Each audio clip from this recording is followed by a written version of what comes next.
एक बार एक बूढ़ी माँ सूअर थी जिसके पास 3 छोटे सूअर थे और उन्हें खिलाने के लिए पर्याप्त भोजन नहीं था। इसलिए जब वे काफी बूढ़े हो गए तो उसने उन्हें अपनी किस्मत तलाशने के लिए दुनिया में भेज दिया। पहला छोटा सूअर बहुत आलसी था। वह बिल्कुल भी काम नहीं करना चाहता था और उसने अपना घर पुआल से बनाया। दूसरे छोटे सूअर ने थोड़ी मेहनत की लेकिन वह थोड़ा आलसी भी था और उसने अपना घर लकड़ी से बनाया। फिर उन्होंने गाया और नृत्य किया और शेष दिन एक साथ खेला। तीसरे छोटे सूअर ने दिन भर कड़ी मेहनत की और ईंटों से अपना घर बनाया। यह एक बढ़िया चिमनी और चिमनी के साथ एक मजबूत घर था। ऐसा लग रहा था कि यह तेज हवाओं का सामना कर सकता है।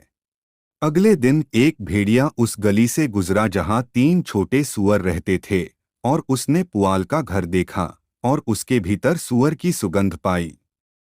उसने सोचा कि सूअर बहुत अच्छा भोजन करेगा और उसके मुंह में पानी आने लगा। तो उसने दरवाजा खटखटाया और कहा, छोटा सूअर, छोटा सूअर, मुझे अंदर आने दो, मुझे अंदर आने दो।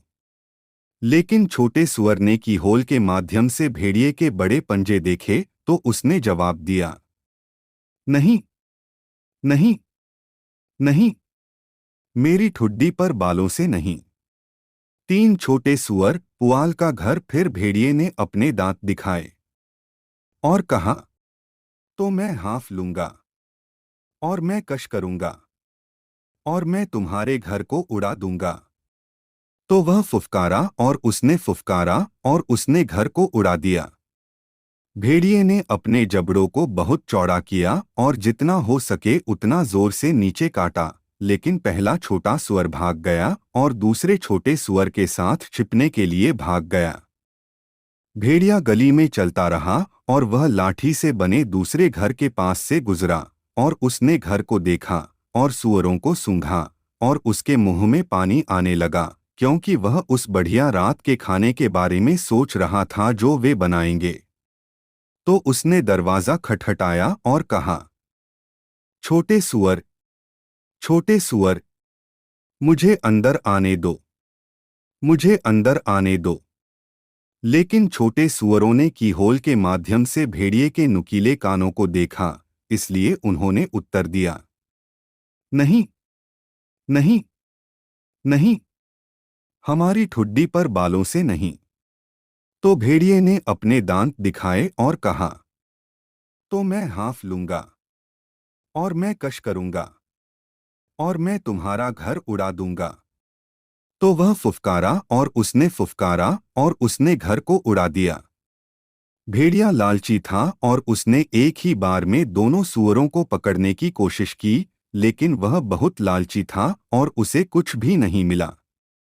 उसके बड़े बड़े जबड़े हवा के अलावा और किसी चीज पर नहीं टिके और 2 छोटे सूअर उतनी ही तेजी से भागे जितनी तेजी से उनके छोटे छोटे खुर उन्हें ले जा सकते थे। भेड़िए ने गली में उनका पीछा किया और लगभग उन्हें पकड़ ही लिया, लेकिन उन्होंने इसे ईंट के घर में बनाया और भेड़िया उन्हें पकड़ने से पहले दरवाजा बंद कर दिया। वे 3 छोटे सूअर बहुत डरे हुए थे। वे जानते थे कि भेड़िया उन्हें खाना चाहता है और यह बहुत बहुत सच था। भेड़िए ने पूरे दिन नहीं खाया था और उसने सूअरों का पीछा करते हुए एक बड़ी भूख पैदा की थी और अब वह उन तीनों को सूंघ सकता था और वह जानता था कि 3 छोटे सूअर एक प्यारी दावत देंगे। ब्रिक हाउस में 3 छोटे सूअर। तो भेड़िए ने दरवाजा खटखटाया और कहा, छोटे सूअर, छोटे सूअर, मुझे अंदर आने दो, मुझे अंदर आने दो। लेकिन छोटे सूअरों ने कीहोल के माध्यम से भेड़िए की संकीर्ण आंखों को देखा, इसलिए उन्होंने उत्तर दिया, नहीं, नहीं, नहीं, हमारी ठुड्डी पर बालों से नहीं। तो भेड़िए ने अपने दांत दिखाए और कहा, तो मैं हाफ लूंगा और मैं कश करूंगा और मैं तुम्हारे घर को उड़ा दूंगा। कुमा वह फुसफुसाया और वह फुसफुसाया। वह फुफकारा और वह फुसफुसाया। और वह फुफकारा फुफकारा और वह फुफकारा फुफकारा, लेकिन वह घर को नहीं उड़ा सका। अंत में उसकी सांस इतनी फूल गई कि वह न तो हाँफ सका और न ही वह और कश ले सका। इसलिए वह आराम करने के लिए रुका और कुछ सोचने लगा। लेकिन यह बहुत ज्यादा था। भेड़िया गुस्से से नाचने लगा और उसने कसम खाई कि वह चिमनी के नीचे आएगा और अपने खाने के लिए छोटे सूअर को खाएगा। लेकिन जब वह छत पर चढ़ रहा था तो छोटे सूअर ने धधकती आग बना दी और पानी से भरे एक बड़े बर्तन को उबलने के लिए रख दिया। फिर जैसे ही भेड़िया चिमनी के नीचे आ रहा था, छोटे गुल्लक ने ढक्कन को खींच लिया और फुदकने लगा। मैं भेड़िया खौलते पानी में गिर गया। तो छोटे गुल्लक ने फिर से ढक्कन लगा दिया, भेड़िए को उबाला और 3 छोटे सूअरों ने उसे रात के खाने के लिए खा लिया। द 3 लिटिल पिग्स से सीखी गई नैतिक सीख यह है कि कड़ी मेहनत और समर्पण का फल मिलता है।